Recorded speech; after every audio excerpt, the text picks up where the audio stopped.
And welcome once again to another episode of the Horizon Roundtable. I am Bob McDonald, and joining me, of course, is my co-host Matt Dudek. Hey there, everybody. Matt, you can find on Twitter at Horizon Matt. You can find us on Twitter at HorizonRT. You can find us on the web at HorizonRoundtable.com. You can find us on Facebook as well at Horizon Roundtable. And be sure to subscribe to us wherever podcasts are found. And Matt, it is a IUPUI won. They won. They won pretty convincingly too, by the way. A new day in the Horizon League. So I wanted to start out with them because, and everybody's probably like, why are you starting out with IUPUI? They're not in last place anymore. They're not in last place. I mean, they might be in tie for last place, but we've been talking about for like a couple weeks now. We talked about it last episode. Who do you not want to, out of that matchup? IUPUI or Green Bay? Who are you going to take? Yeah. You don't want to play IUPUI. Ask Milwaukee. We'll talk about that in a minute. But definitely not, Green Bay. I didn't realize how downtrodden the situation was at Green Bay, but if for as bad as it has been, apparently it's actually worse than I thought. Oh? Yeah, they only have 9 players. Oh, yeah, there's some... Well, yeah. Some personnel things happening, and you start to, I hate to say it, like I'm not going to pretend to know anything, but you start to wonder, are those really injuries, or are those we've been playing through for Will Ryan and now we're not? Like where does that line, and where do we start to really break away? One of them was Donovan Short, who hasn't been playing at all, so I don't know about that, but no, it was definitely not to take anything away from IUPUI. So, and I was looking at the game. Watching the game, because they were the first ones to start, because that's what IUPUI does. They do it for the children, Matt. IUPUI is out there just making sure to be seen by the kids. That's right. No matter what, if it's on a Saturday, it doesn't matter if it's a random Monday in February or Thursday in February, as the case was against Milwaukee. They do it for the kids, man. Hey, you know what? And it works. It seems to work really well. Their attendance numbers are better than some others, That is true. Thanks to the kids. That is true. Thanks to the kids. Hey, it works. But yeah, the second this game actually started pretty close. This game started the IUPUI Green Bay game started pretty close, and then we got to the under 7 timeout. Media timeout in the first half. Do you want to know how many points Green Bay scored in after the media break? Less than 5. 1. They scored 1 point. Hard to win games that way. If it was IUPUI was up by 6 at halftime. So if this was any other team, because make no mistake, IUPUI still has some work to do. Very obvious. Oh, sure they do. They know that. But make no mistake, if this was Youngstown State, they would have been up by like 30 at halftime. Just basically running all over them, and we might actually see that a little later on. We might see that in a couple weeks. But yeah, they scored 1 point. I had to look that up. I thought I was crazy. IUPUI held them to a single point. So whatever's going on offensively for IUPUI, and there is a lot still. The defensively, they definitely have the defensive part down. It was just that staunch defense, which we've seen in the last few games. They haven't been able to kind of get over the hump to get the win, but we've seen the building up basically, and it all culminated into a 15-point win. It wasn't even close. It was a 15-point win. Comfortable. Yes, absolutely. Well, and we talked about it on the podcast, I think it was last week, and I talked to Matt Crenshaw, and Matt Crenshaw had told us his team is getting healthier. And yes, they were playing Green Bay. They were probably the favorite and all those things, but don't miss out on the fact that you had the other twin back. Ahmad Gerard. Ahmad came back. Chris Austin, who was out for the Cleveland State game, also came back. He was also back. He also came. I guess it was only like a 1-game thing because he was back from Milwaukee. So, but yeah. I mean, IUPUI got a second ball handler in that game. Yes, and that makes a difference. It takes some pressure off of Counter, who we've seen. It's a very and Counter was in foul trouble the whole game too. Counter was in foul trouble. All the bigger reason that you had a second ball handler, like that, it helps because they struggled. I mean, their starting point guard's out all season, so like you're already scrambling a bit. Counter's not a point guard. No one's pretending he is, but he's playing the role. So getting the twin back there to handle the ball, that helped. Absolutely. I would be remiss if we didn't mention Vincent Brady. Yeah, we should at least acknowledge that. All right, so in the broadcast, I love Greg Straw. Friend of the show. Love him. Friend of the show, but he mentioned, and I can't. He actually, I heard him try to make a comparison of Cade Meyer to Loudon Love. I heard that. I wanted to not hear that, but I heard that. And then like 5 minutes later, Cade Meyer gets posterized by Vincent Brady. It's all over Sports Center. And I'm thinking to myself, Loudon Love wouldn't let him do that. He would have gotten his ankles broken, and then the guy would have sped past him first. But that definitely wouldn't have happened to Loudon Love. I'm trying, again, Greg Rakestraw is great, so I'm trying to find the angle of where he was headed with. I mean, tall white guy, but I mean, Greg's better than that, so I'm not sure where he was at with that. I think the size thing. I mean, he's a bigger body. Well, no, I think the other thing too is in that game, Cade Meyer was basically the only guy doing anything. He was the only guy. He was the only guy making major contributions. Everybody else disappeared off the planet. So I could see why he would have said that, because Cade Meyer was the only one producing, and that battle, that matchup between him and Chris Austin, incidentally, didn't think that was going to be a thing in that game, but it was. Cade Meyer was winning that battle, and then he just ran out of gas. Well, I think that was why we did not see him, because there were stretches where we had Brock Hefner on the floor instead of him. The rotation thing was kind of weird to me, and I'm guessing it's because they only had 9 dressed, and one of them I think was Donovan's brother Zane. And I guess, when you're shorthanded, you're missing your regular rotation. You're dealing with everything they do. I actually do feel bad for Green Bay. And I've always said, I know I have a reputation this season as a Green Bay hater. That's not true. They just needed to make the change. I appreciate that they made the change even as early as they did. And it's going to be tough sledding from here. But what do you say? That's a hard situation. And I recognize, it's no different than when we recognize that IUPUI is in a full on rebuild and it's going to be rough for a minute. And it has been. It's been real rough. But go ahead. No, and I do not think this is going to be the last. I don't think this is going to be the last win for them this year. I truly think somebody else is going to be. They're going to beat somebody else. Well, and here's the thing: they've played everybody real tough recently. We talked about that recently. You know who else they played really, really tough this week? Milwaukee, yeah.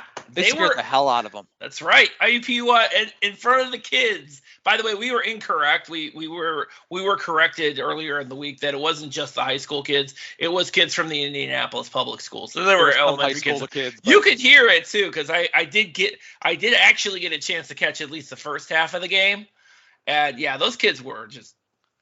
I mean, they were into it too, so it's like, congratulations, you may have lost, but you might have gotten an IUPUI fan for life there. I was into it. I'm not gonna lie, I wasn't working. It was great. It was. It really was. Game. But yeah, and this was a good test for Milwaukee because they were having issues. BJ Freeman was in foul trouble that entire game. That he was in foul trouble that entire game. So they had to find another option. And good thing they did, or that could have been a very, very major upset. It was a 2-point game with 9 seconds left. Okay. Exactly. So that you are correct. And that is, and had not been for some late game, clutch defense, I think that would have been a different story. It would. I mean, like I said, it was a great game. It was a lot of fun to watch. Really, just an enjoyable game. It was a pretty well played basketball game. A little ugly at times, but the Horizon League always is. You know what I mean? Like, yeah. I mean, solid basketball. With the, they did not have BJ Freeman only played, he had 4 fouls that game. So he's limited to 10 points. So somebody else had to step up, and man, it was, the Kentrell Pullian's the guy who came through. I mean, him and Ahmad Rand. I mean, that is, Marquise Browning, Angelo Stewart came through too. So that was, but man, they gave him everything. I mean, Counter went off for 22. Again,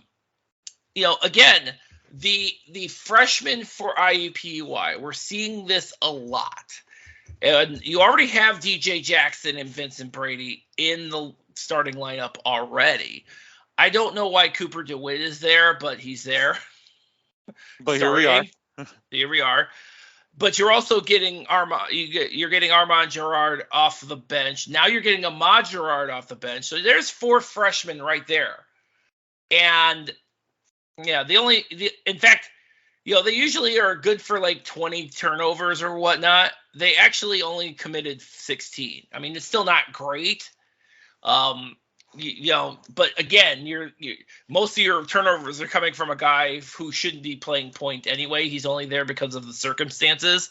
So, but yeah, that's what happened. But the thing is, they were not turning the ball over anywhere near as much as we've seen him in the past. I mean, it was, like I said, I enjoyed watching the game, and I can't always say that. And we knew that IUPUI was going to be in a full-on rebuild, and they have. I was mad I missed the end of the game because I had to go do work stuff, so that sucked. But it was great. I mean, again, like, it kind of sucks because in some ways that IUPUI doesn't know how to win yet. Like, granted, they were chasing the whole time, but they kept it close. They played hard, like nothing to be ashamed of losing by 3 points to Milwaukee right now this season. I know we have said this multiple times over the course of the season, but it bears repeating. They're a couple of pieces away.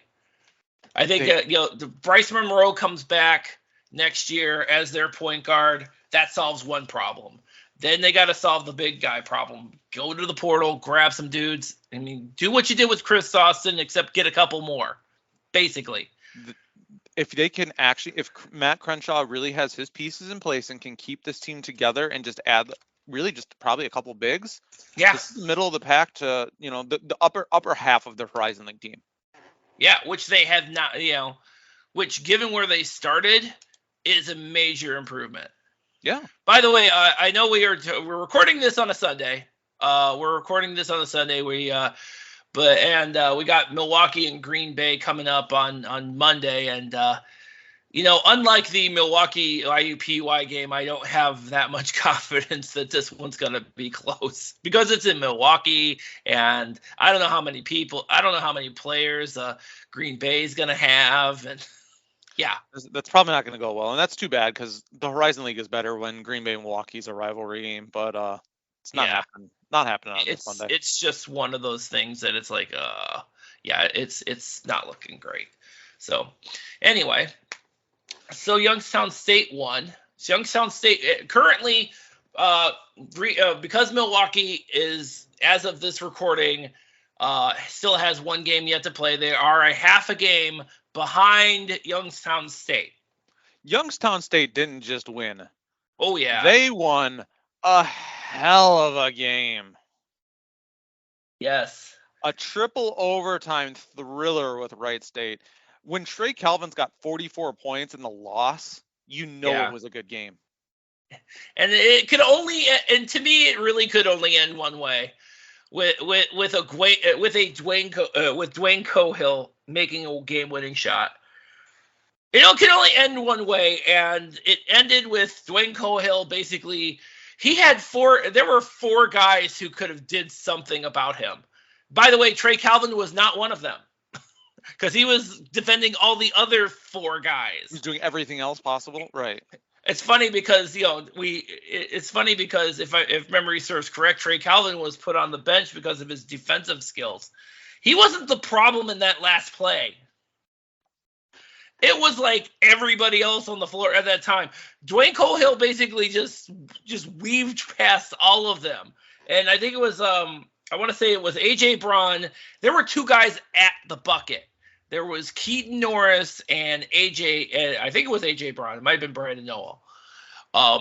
But he had two guys sitting right at the bucket, right under the bucket. He was able to get away from them, scoop up the layup with time expired. Nobody got a hand on him, and that was the end of the game. It was just done. It was done. Yeah, I mean, it was some pretty callous or a pretty porous defense at that point. Like you can't let potentially the Horizon League Player of the Year to the bucket in that situation that easily. You can't. And for a team like Wright State, who we've talked about defensively, that's something that Scott Nagy was trying to hang his hat on with this team. Like, you can't do it.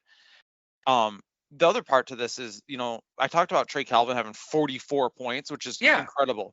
But you know what? He was one of only two players on Wright State in double-figure scoring in that game. Yeah.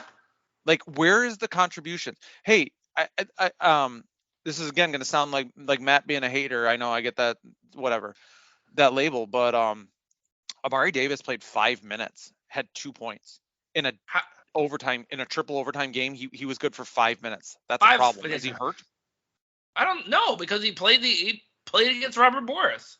That's what I thought. Like, that just tells you that Nagy's not seeing what he wants out of him. Yeah. I mean, he has clearly hitched his wagon to Alex Hubrist, as opposed to, I mean, he's got a choice of between Keaton Norris, Amari Davis, and Alex Hubrist, and he chooses Alex Hubrist, who played 43 minutes that game. But Keaton Norris had 19 minutes. But Hubrist was was 3 of 10 from the field in that game. Yeah. So I mean, was he better defensively? I guess, but did it help at the end? Obviously not. Yeah, again, here we are with these crazy rotational changes because the last couple of games you've had Alex Hubrist and Blake Sisley starting over. Yeah, so I'm like, I'm not. I mean, I see where he's going. And by the way, I did know. And by the way, CJ Wilborn does really exist, which I did not know either. That's a possibility at least. Like, so CJ Wilborn decided. Yeah, if he has some extra eligibility, I have this very strange feeling he's transferring. Just throwing that out there. Possibly. The thing with Youngstown State, and this is important, is that, again, to your point, on the flip side of Wright State, and by the way, this is, and funny enough, Wright State didn't have this problem. They almost had this problem, but they almost had this problem against Robert Morris, which we'll talk about in a minute. But when you look at Youngstown State, Dwayne Cohill didn't even leave his own team in scoring. He had 19. He wasn't even the first or second highest scorer. You know who the highest scorer was against Wright State? I do know, but if you want to tell, go ahead. It's Adrian Nelson. Adrian frickin' Nelson, who, by the way, Adrian Nelson was on triple-double watch in that game with the third category being steals. 6 steals. He had 6 steals in that game. Adrian Nelson for the week averaged a double-double, and if you don't think he's being considered for Horizon League Player of the Week, you must be insane, because that's the kind of week he had. We'll talk about him against his former team in a moment, but yeah, he had 27. Malik Green had 24. Then you get to Dwayne Cohill, and then you get to Brandon Rush. But again, it's that balanced attack that Youngstown State has, and they can kill you with anybody, and they do kill you with anybody. And Adrian Nelson was able to do what he was doing when he was in Northern Kentucky, basically out-rebounding everybody on the other team. It's what he does, and he's really except with the exception of Brandon Noel. Brandon Noel actually did get as many rebounds as Adrian Nelson did. It was 15, but Youngstown State is a dangerous team, and we knew that going into this season, and we're seeing that. I mean, this Wright State team just can't seem to get wins, but I still don't think they're a bad team. I feel they pass the eye test in so many ways, but their record doesn't say it. But nonetheless, we have Youngstown State pulling it out. Which incidentally they proved against Robert Morris, although they coughed up a 14-point lead. They coughed up a 14-point lead, and they probably shouldn't have done that. But they did. They coughed up a 14-point win, but they won by 15. Make it make sense. Yeah, they had a moment, then they had another moment. Make it make sense. Robert Morris, make it make sense. Yeah. We can't get consistency. Like, Robert Morris probably should have beaten Wright State then, based on what we've seen. Absolutely. Statistically. But at the same time, no, Wright State pretty handedly took care of business there, which is good at coming off of that loss against Youngstown. But needed to. I'm sorry, I was incorrect. Once again, not a lot of Amari Davis. He only played 6 minutes. He's in that proverbial doghouse, it seems. Or, But how do I say that? Early in the year when he was announced there, I wasn't as excited as some, and I said, I was one of them. Scott Nagy is really big on shooting and defense, and I'm not sure that Amari Davis can do those things, much like apparently Alex Hubris. Well, I was going to say much like Dennis Gates is big on those things, which is why Amari Davis left Missouri, probably, it seems. Although if you've looked at Missouri lately, they are all about the offense now. Wow. Dennis, like I said, I think like I said, I was thankful that Dennis Gates left the defense at Cleveland State, but I think he didn't take a little bit of that with him. Hey, sometimes you just got to outscore your opponent, I guess. That he's just killed. Yeah, but no, I get that. But yeah, this weird rotational thing once again, where you have, Hubris has now, whatever happened, it appears that Alex Hubris is now the starter over Amari Davis now, over Keaton Norris, who was also starting. And the rotation at that spot seems to be, Hubris and occasionally Keaton Norris and occasionally and Andrew Wellage. And yeah, it's a weird thing.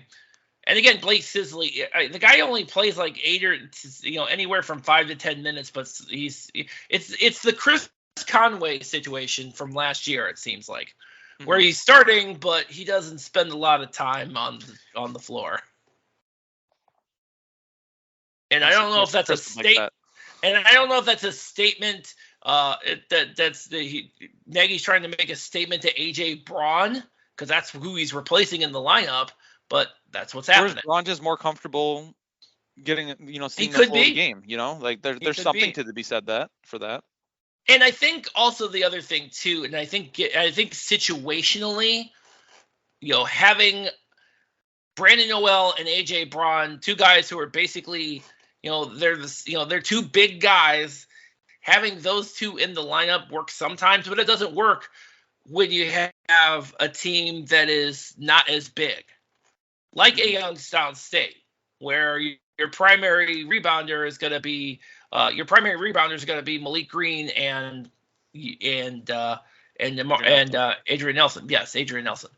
So, but it worked but again, it didn't work against Youngstown State, but it did work for him against Robert Morris. And like you said, Robert Morris is in a really bad way right now. They just cannot seem to. They're middling. They are middling. They're not even middling. They're in a tie for 8th place with Detroit Mercy. Congratulations, Detroit Mercy. You're now up 1 spot for now. But only a week ago they were beating up on Oakland. That's true. Exactly. A couple days ago, not even a week. And then they get home. Yeah, they swept that weekend. They beat Detroit Mercy. They beat Oakland, and then they were in a position in both games to win. Both Northern Kentucky and Wright State, they were in a position to win those games, and they did not. They ended up losing both of those games. I don't know what the issue is down the stretch, but that seems to be, and it's so, to your point, it's so inconsistent. So inconsistent. This league is inconsistent except for this league is drunk. That's what it is. It's fun though. I'm having fun this year. Well, it's fun. It's fun when your team's not doing those things. It's not so much when it is. But I'm sorry, we'll get to that. But my team is definitely doing those things. Yeah, I know. But we'll get to that. Yeah. So yeah, hit that one too. Yeah, so Northern Kentucky, oh man. Northern Kentucky did, they came back to beat Robert Morris, and then I don't know, they were so flat against Youngstown State. Youngstown State took it to them. I mean, Youngstown State wanted to leave no doubt that double overtime game at Truist Arena was a fluke. And you want to know what they did? Proved it was a fluke. Because they did. And again, Adrian Nelson, another monster game. Double-double. I feel that was in these games, it feels like he had something to prove, and he certainly proved it to me. I mean, he was the player of the week. He's got to be. But again, I mean, and they neutralized Marquez Warwick too. That was a major issue for them. Marquez Warwick only scored 6 points. And he was on the bench for like the last 5 minutes of that game. Good, of course it was, because at that point, even Darren Hard knew the game was over. At some point, you accept that and get some people some minutes and try to get out without any injuries, further complicating the issue. Yeah, exactly. So yeah, it's like, and again, Dwayne Cohill did not have he scored 15, but again, where this is what makes Dwayne Cohill so valuable, that in spite of him not being the top scorer, he finds other ways to contribute. In this case, he had 6 assists against Northern Kentucky. So he basically said, "Okay, you guys want to come and make sure I don't score? I have the pieces. There's a lot of we'll get to them. Detroit Mercy. Yeah. It's basically you shut down Antoine as best as you can, and you say you dare somebody else to beat you. You can't do that with Youngstown. No. Exactly. So Dwayne Cohill sits over there saying, you know what? You're not going to let me score. Here, Brandon Rush, score. Here, Adrian Nelson, score. Malik Green, you need a hookup? There you go. And that's what he did. That's exactly what he did. They have the pieces. Yeah. And now they're, now they are 19-6 in the 19-6 overall, and have a half game up. They're a half game up in the conference, at least until the seemingly inevitable, and if I'm wrong, you all can laugh at me, but I don't think you're gonna win against with Milwaukee against Green Bay. Tell you what, if Green Bay beats Milwaukee, that's like emergency podcast territory, and probably have a guest from Green Bay to tell us how stupid we are. Yeah. So Jim Saro, if you're available, yeah, I think that would be an appropriate one. I think you'd be an appropriate guest for this particular occasion. Just throwing that out there. You get to come on, and we will listen for half an hour and tell you we were wrong about that game. We will be totally wrong. We will totally eat the crow. You just tell us how you want us to cook it. That's about it. Not only will we eat the crow, Jim, if you're listening, here's my deal. This is me, Matt talking, not even the Horizon Roundtable, not Bob.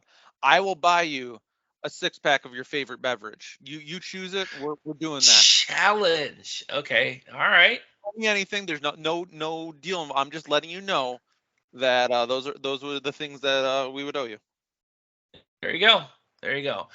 So there is a lot on the line in this game, and we're probably not going to see the like I said, we'll talk about this next week when next week's going to be so weird because of the Super Bowl and all that crap, and I don't even really care. This week was nice. I felt like the games just laid so much nicer, and I really appreciate that. Yeah. But we got to have the Friday games because ESPN and all that shit. Though? Yeah. Do we though? Yeah, do we though? I mean we don't yes, really. But, yes, but at the same, do we really? I don't know. I guess. Do we need 3 games on the docket for next Friday? I don't know. I mean, the TV game is gonna be, and it can't even be. Yeah, the sad part is it can't even be. Yeah. So you see, this is the problem. It's gonna be Northern Kentucky and Wright State. So you had Purdue Fort Wayne, done a little better. Your choices were Youngstown State, I think or is it Robert Morris and Cleveland State? I mean, either way, I'm not sure either of those 2 games are going to be. So they went with Northern Kentucky. They went with the rivalry game again. That's what they did. I'm like, okay, fine. Fair enough. I'm not offended. No, it's fine. I can make it work. We can make it work. Oh man, you know what? Holy cow. Okay, this is why this is a road game, by the way, for IUPUI, because it's a 7:00 game. I didn't even need to see who was hosting. I didn't even need to see who the host was to find out. Oh yeah, it's 7:00. It's definitely not in Indianapolis. It's way past the kids' bedtime. Their new fans are going to be so disappointed in that. I know. So Bob, hold on, but we're jumping to looking ahead. We still have a couple more games that we haven't talked about. We have a whole. Yeah, that's because I'm trying to avoid it. That's why. Yeah, I know. That's why I'm reeling it back in. So let's start with the bad for both of us. It's sometimes all right. Good news or bad news. I'd like bad news first. So last episode, we were talking about Cleveland State, and we were really looking at it and like saying, there just seems something. It's not. Since they're at the, they were, in the 4-way tie for first place, but it didn't seem like there was all the way there. And yeah, so we were just waiting for the other shoe to drop. On Thursday, Antoine slapped him with one of the shoes. And then on Saturday, Trey Townsend slapped him with the other one. It was brutal. If you're a Cleveland State fan, you're just like, Jesus Christ, that was the worst. Well, let's because it's really two different games. Let's start with the Detroit Mercy game for y'all. Okay, so the worst game. I thought that was the worst game they played all season. I mean, they clearly left their ball handling in Cleveland because it wasn't in Callahan Hall. They coughed up on the ball 20 times, which they never do, and they were awful. Meanwhile, Antoine Davis is going off. Antoine Davis goes off. You talked earlier about Antoine Davis finding somebody besides Antoine Davis to score. They didn't need him that game because Cleveland State played so god awful. Yeah, but they still got those pieces. They did. Yeah. And Detroit, to Cleveland State's credit, they did get close, but then they put it in another gear, and that was the end. I mean, Antoine went off for 35. Jared Liddell, who clearly must have heard last episode, he went off for 17 and 8. He's getting healthier, which good. I'm glad for that. I mean, you got 12 from AJ Oliver, 10 from Demezy Anderson. I mean, but I gotta say, I mean, I thought for sure Detroit Mercy was gonna cough that game up because Cleveland State got back into the game. But then, of course, and then they didn't. And then thud. Thought about it. Never mind. So mad about that. I mean, Jesus, that was the worst. So yeah, I wasn't very happy about that game. And so imagine my glee when Cleveland State goes up 16 on Oakland, and I thought for sure this is the moment they're going to stay within striking distance. And oh, by the way, had they won that game, they would have been at least 3 games clear of the teams that were. Oakland would have been 7-7 with Purdue Fort Wayne and eventually Wright State. We'll talk about Purdue Fort Wayne this week too, because if anybody had a worse week than Cleveland State, it was, well, at least part of the week. They were so close, and then somebody took the foot off the gas. So, I don't know. You were at the game. What the hell happened? I don't know. And I don't often get to say that, but like, I will admit, I try to be very honest with people to the point where people think I'm lying. Honestly, I had already been asked what players we might want to speak to. That they were down 16 with a couple minutes left. Uh-huh. And we were asked, which players do we want? Cool. So we asked for Blake and Trey, and it was kind of a toss up because no one was having great games, and it's just like, sure, I guess. We've talked to Jalen a lot in these press conferences, so cool, give him a day off, great. And I wrote up all my questions for the players, like game was over, and then it wasn't. And you just kind of started to feel. I mean, Jalen Moore's done this before, where it's just like, you put him on their back. NKU knows, like. But not only was it Jalen Moore kind of leading things, Blake Lampman was. Yeah. Okay, and the Blake and I things are well documented. And by that, I mean, I don't find him to be the shooter that everyone has always portrayed him to be. And that's my only issue with Blake. I think he's a smart dude. He's a great athlete. and he works really, really hard, and I believe those things. And the truth with Blake Lampman is Blake Lampman shouldn't be playing basketball right now. And I don't mean that because of athletically. I mean, he is hurt. If you haven't seen an Oakland game, look at the leg brace on Blake's knee. Dude should have had surgery a couple weeks ago when this happened. But dude looks like a cyborg with that knee brace. My understanding is it's one of those injuries where basically you're not going to hurt yourself anymore, so we'll deal with it later. And if you can play through the pain, you play through the pain. And Blake is playing, not only playing through the pain, not only playing at a high level, but he's playing with everything. That dude was diving on the floor for balls yesterday. Yeah. You can't get people to do that half the time anyway. And dude is doing that with his knee in that condition. Like, I got to give it up to Blake Lampman. And I'm sure not enough people will hear me say that here, but like, it's now going to be documented. And I asked him, I started my question to him yesterday because he shot pretty well. I think it was 5 of 9 yesterday. He was 5 of 9 from 3-point land. Yeah.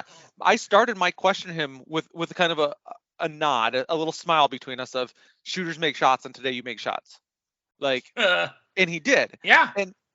But that quickly turned into, the team and everything, saying the right things. And again, smart dude, I get that. But like, he made shots, he played hard. Him and OC Price with the steal down the stretch. I mean, that was huge. By the way, Rocket Watts is hurt. That's why we saw OC Price at the end of the game. We got that out of Greg Campy in that press conference. Rocket Watts hurt his ankle in the pregame shootout or shoot round. Like in the warm-ups, he hurt his ankle and he tried to give it a go and was not himself. And so we saw a lot more OC Price, which ended up working out all right for Oakland. As far as what happened, I don't know. There's a lot of chirping and a lot of talk between players during the game, and it started to get a little chippy. And I think I think Cleveland State just kind of pissed him off. Yeah, specifically between Deshaun Parker, who, by the way, ended up fouling out of the game. I mean, and heard about it from the fans. Woo. Unbelievable. I mean, I'm like looking at basically, and maybe this is it. I mean, maybe they just couldn't keep themselves out of foul trouble because 3 of them fouled out. I'm like, what the hell, guys? There was so much conversation about, it was unfair and uncalled poorly. I've heard that from some Cleveland State fans.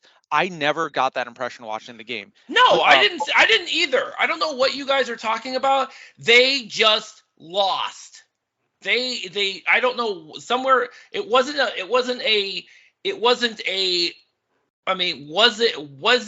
the calls excessive? I mean, maybe, but it didn't. But you know what? You should have got over that. And I was listening. By the way, I was listening to Neil Roll, and because obviously I was watching the TV feed, so I was listening to Neil Roll, and he basically is like, I mean, they were shook, and that is a mental thing that I don't know. It's something that Cleveland State has had an issue with previously, not just with this group, but previously. And sometimes they were able to overcome it. Sometimes they weren't. This time they absolutely were not. And it was very troubling, especially when you have a team that uses as many guys as they do. So I don't know. It was really, I mean, the last part of that game was super painful to watch. I mean, if you're a Cleveland State fan, you're not happy about this week. And you basically, I mean, I'm at the point where I'm like, yeah, I think, fight for the 4th seed because that's pretty much all you're going to get. That's the best you're probably going to do at this point. Quick side note, you mentioned Neil Rule. Neil Rule 100% went for the announcer's jinx. He knew what he was doing in that game. Oh, he's a professional. He knew what he was doing. I know. I don't know if Woodrich will ever miss another shot. He knew what he was doing. I know. I was He's so not mad. Stupid. He's a professional. Although I gotta say this, and I actually missed this. Apparently, there was some sort of debate as to which is the better show, Seinfeld or King of Queens. Neil, I got your back on that one. Again, we talked about the officiating, and I'm moving past it. We talked about the officiating. For me, and biased, I realize that covering Oakland, I know a lot of Oakland things. There was 2 huge missed calls in that game, and both of them went in actually the way of Cleveland State. Woodrich got called for a flop that wasn't a flagrant, and the ref later admitted to the scoring table that was incorrect. Flops are flagrants this year. It's flops or technicals. I didn't think they were flagrants. Or There was something with that. No, they called a regular foul on the flop, or it was like a flop warning. It should have been a technical. I think that's what it was. Yeah. And then Blake Lampman still at the end there was it was happened right in front of me. It was 100% a clear path foul that would have been free throws on the ball, and they did not. They just gave him the free throws, which was a terrible call. Campy was, I don't know if TV caught it. Campy was not only livid. Oh no, he was. No, he definitely did. TV definitely captured that image. Did they capture the part where he went to throw the clipboard? And in my head, like it was a cartoon. That clipboard actually left his hand and he brought it back before the technical could be called because he was. I know he was so mad. Yeah, I was like he was so mad that I'm like, Greg, chill out, man. If you don't stop for a minute, they're going to tee you up, and then whatever you were complaining about, you're going to cancel out the free throws he's already going to get. I mean, that was. I'm glad there was a little bit of restraint there because that could have ended badly. Because he was so mad. I'm like, oh, dude, chill. I mean, obviously I'm a Cleveland State fan, but I'm like, Greg, chill. And we talked last episode trying to bring this all back here about officiating all that. I don't feel it affected the game. I will say that you blew a 16-point lead. Exactly. Be good enough that the refs are not a factor. And incidentally, and had they called that clear path, which they could have. I mean, that's on you. You did that. That's not. That was an obvious foul. You're lucky it didn't. You're lucky they didn't call a clear path. But all that said, the officiating, if I could speak the rest of this, the officiating in the Oakland Purdue Fort Wayne game was not great, and it had nothing to do with the score. That game, that was a Purdue Fort Wayne win. But there was, you got your three officials and attending. I kind of got to watch this. The three officials were not on the same page. Two of them were on the same page, and the third one turned that into a show about him. It was awful, and it didn't affect the score, but you just kind of saw it playing out, and you're like, this dude needs to be seen today, clearly. Like, but why? I don't know, man. I don't know the refs well enough to even call him out, but I tweeted about it. If you're really curious, you go back and find it. But like, he made that game about him from an officiating standpoint. It was terribly called, but it had no bearing on the game. Purdue Fort Wayne outplayed it. It was pretty good. I mean, Jared Goffrey went off for 32. I mean, it was, apparently the ref got jealous that Jared Goffrey was making the game about him with all his, I don't know, production and scoring and helping his team win the game and all that. So when you see that Purdue Fort Wayne score against Oakland, when you see the performance Purdue Fort Wayne had against Oakland, you really honestly thought they were going to be able to go into Callahan and basically shatter whatever dreams of that Detroit Mercy was going to have about getting out of near the cellar of the standings. And good Lord, what the hell happened? They lost by 33, and I'm pretty sure it wasn't even as close as the final score indicated. You know what happened is we last week said that Detroit Mercy just wasn't very good. So clearly they just had to prove us very wrong. That's what happened. Clearly. It was, wow. Again, it was just bad. It was horrifying. They put an absolute beat down on Fort Wayne. They could not get anything together. It was really bad for them. They were Detroit Mercy just basically. They definitely out rebounded them. That's for sure. And Detroit Mercy couldn't miss apparently. They shot 50% from 3-point, which you can pretty much guess how many of those were Antoine's. Antoine scored was 6 of 10 from 3-point land against Purdue Fort Wayne. When Antoine is doing that, I understand supporting casts or whatnot that he needs. When he's doing that, you don't really need a lot from anybody else. And honestly, he didn't. There wasn't really a lot from anybody else because I think Gerald Liddell got another 16 points, and Demezy Anderson got 13. Nobody else scored double digits. Well, but they didn't need it. The biggest difference between the two games for Fort Wayne comes down to 3-point shooting. From what I can tell, like, yeah, I mean, they went, what is it? They went 9 of 21. So they shot 21 3. They shot 42% versus Oakland. And versus Detroit Mercy, they only had, sorry, I lost my stats. I had it. Significantly less. Where'd it go? Are you referring to Cleveland State or the Purdue Fort Wayne game? Fort Wayne. They shot 9 of 31 against Detroit Mercy. Like, they just weren't shooting very well. They were shooting very terribly. And they're a team that's built on shooting that three. Yeah, and they shot terribly.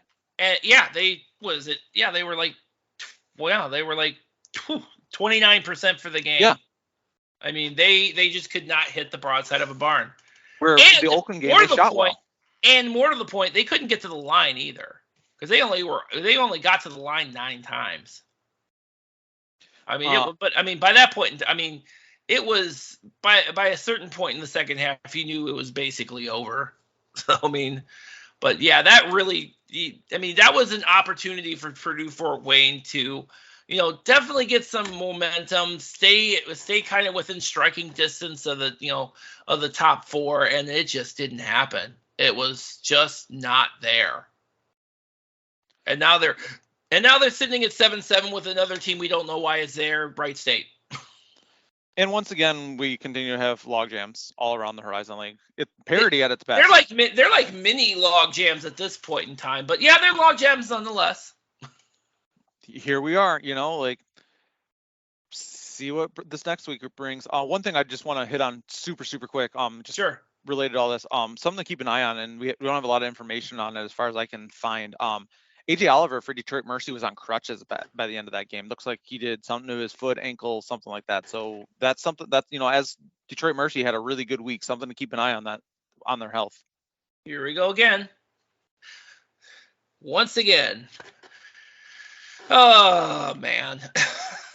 Detroit Mercy just can't stay healthy. Something. I mean, who is healthy in this league right now? Everyone's hurt. We're in February. Yeah, that's true. It's time, and yeah, we're gonna find out who. Yeah, I mean, you're right. You're absolutely right. And it's just, but yeah, it's just gonna come down who can get through, and that's about it. So who can hit shots when it's time, and that's right now Youngstown State hitting shots and winning games. And speaking of injuries, yeah, let's not forget that they're actually missing somebody. They're missing Shamar Rattan-Mays, who's been out for most of the season. Easy to forget, but you're right. I know. It is, because, not most of the season, just the last month or so, he's been out. But again, Youngstown State is so stacked lately. It's like, it's unfair to say, but yeah, you kind of don't notice. Same way I didn't notice that I'm not seeing. Same way I noticed William Dunn only playing, the last couple of minutes with the rest of the bench, and I'm like, wasn't he starting last year? Yeah. But you could say that a lot about. Very interesting how next year is going to look like for them. But anyway, I think it's gonna wrap it up for us, Matt. I think we packed a lot in today. I think it's a lot. Absolutely. Another big week coming. It's always a big week. Another big week with a lot of scattered games, and I don't know the recording for next week's going to look like, because of, but we'll figure it out. But till then, horizonroundtable.com. Jaguar guy gonna have a write up on the IUPUI game, so that's gonna be great. He talked to Matt Crenshaw and all that good stuff, so that's gonna be great. I'm looking. I already read it. You guys are definitely not gonna want to miss that. Along with all the other stuff we got coming out. Actually, we dropped that Adrian Nelson and Chris Brandon comparison matchup thing with Larry Wickel. We posted that on Saturday morning before the game. It looked really good too. But yeah, so horizonroundtable.com. You can pull us, we're wherever podcasts are found. You can pull us up wherever on your Amazon or Google devices. So until next time, thank you all for listening.